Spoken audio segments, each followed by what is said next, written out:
Chris, thank you so much for joining us. How are you? Okay. You have quite a long history of serving our nation. Tell us about that and how you became involved in the UAP issue. Okay. Well, I joined the staff of Senator William Cohen of Maine, who served on the Armed Services and Intelligence Committees back in 1985, and was later moved to the Intelligence Committee professional staff. Worked for Senator Cohen for many years. And he became Secretary of Defense. He asked me to join his team at the Pentagon, where I was pleased to serve for 4 years. And then I continued to serve into the next administration. The Bush administration asked me to stay on. And after that, I returned to the Hill to the Senate Intelligence Committee as the Minority Staff Director and left government in 2004. So what are our members of government observing above our skies that concerns you? A lot of things. So we've been having a range of issues that leave us looking rather impotent and are quite concerning. So I became aware in 2017 of recurring overflights and intrusions of DoD restricted airspace off the East Coast of the United States, and a particular spectacular instance that had a violation that occurred in 2004 off the West Coast. These were ongoing, weekly, if not daily, kinds of activities. They were so bad that there was serious concern about mid-air collisions, and there were warnings about that. And in fact, a safety report was filed because of a near mid-air collision.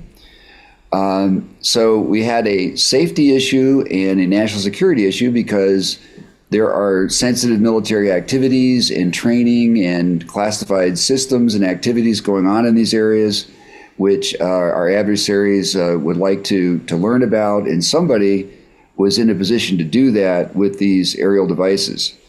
Since that time, we've had Navy ships swarmed by strange, unidentified craft. They could be drones. They could be something more exotic off the West Coast. We've had overflights of nuclear power plants. We've had overflights of various military bases, which have, in a number of cases, disrupted training operations. They've had to stand down for fear of mid-air collisions and that sort of thing, and security compromises. To bring this to a close, and I'm just hitting some of the highlights here because there's been a lot of activity down in Arizona, where a lot of our Air Force training occurs. In December, there was so much activity over the Air Combat Command at Langley Air Force Base, they actually moved aircraft to other bases and facilities. Unbelievable. And wow. It disrupted operations. This went on for weeks.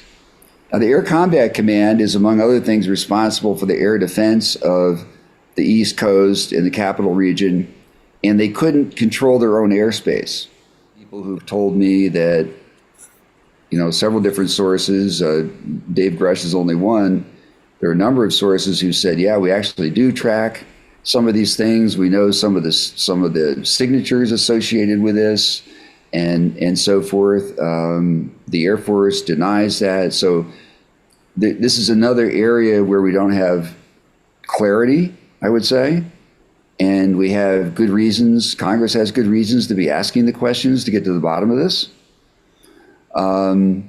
Certainly these systems are always going to detect some anomalies. I remember in the government some instances in which there were unexplained detections of, for example, intense infrared events, heat events detected from space in a particular location. I remember a particular article or one of these systems detected something that was baffling, and it appeared to be very intense and very large, and nobody knew what it was.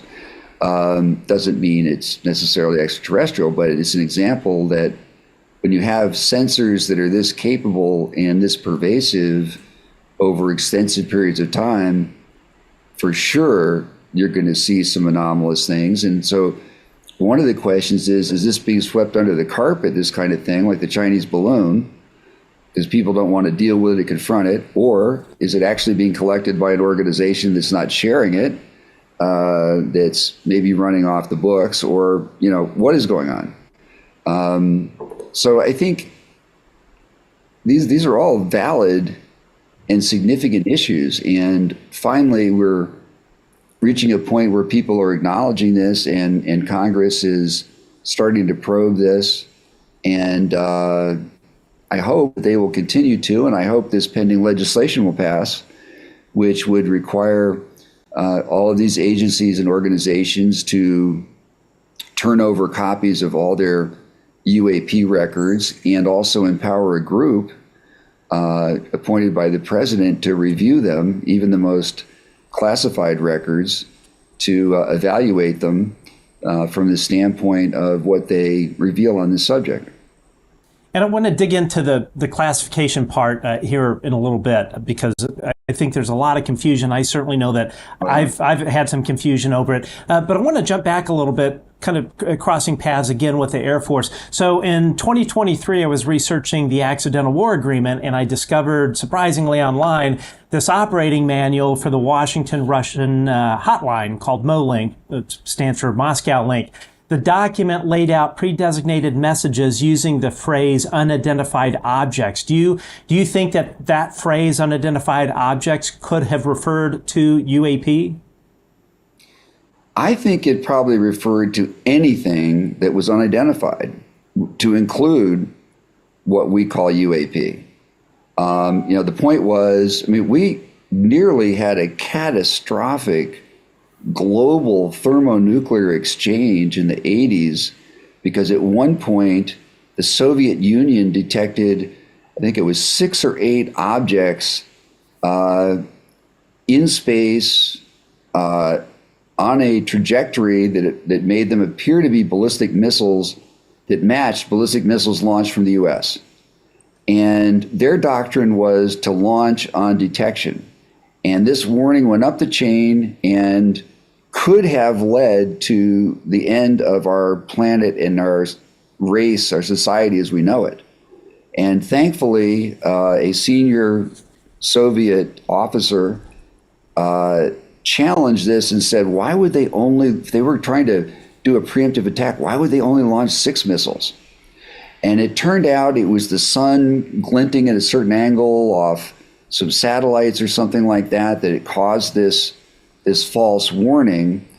And so I think the people who are designing that system are trying to avert any kind of scenario like that, whether it's non-human craft or UFOs, or whether it's satellites that are reflecting sun from an unusual angle. I think the idea there was, we want to avert misunderstandings of any kind that could lead to global thermonuclear war, and for good reason, of course.